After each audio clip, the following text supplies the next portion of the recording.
In our last video, we talked about how dads are builders. We also talked about David. David said, the one thing that I desire, that one thing that I seek after, to dwell in the house of the Lord, to meditate on his beauty. He desired to build a place in which God's glory would dwell with man, with him, that he could fellowship and inquire and to look upon the beauty of the Lord. And so at the end of David's life, he's finally accumulated all the things that he's needed to facilitate and build this place for the Lord.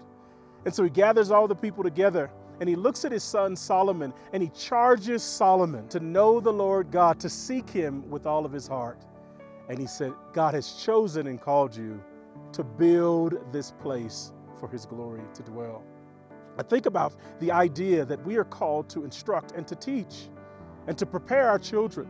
The Bible certainly says, train up a child in the ways that they should go, and then when they get older, they won't depart far from it. But not only did he train, did he instruct, did he give him advice, but as I kept reading, he prayed for Solomon. Sometimes we allocate the role of praying for our children to the mothers. I've heard many sermons about how wailing women win, and it's a woman's prayer and praying like Hannah for your children. But I haven't heard as much messages about how dads should be praying. And as I was reading, David starts to pray and he starts to thank God for all that he had given him. And then he stopped in the middle of his prayer and started to pray for Solomon. He prayed that God would keep him with a pure heart, that he would keep his commandments, his statutes, his testimonies, and he would do them, and that he would have the grace to build this temple. He didn't pray for riches, or he didn't pray for even success or a beautiful wife or children for his son. He prayed that he would continue to have a pure heart.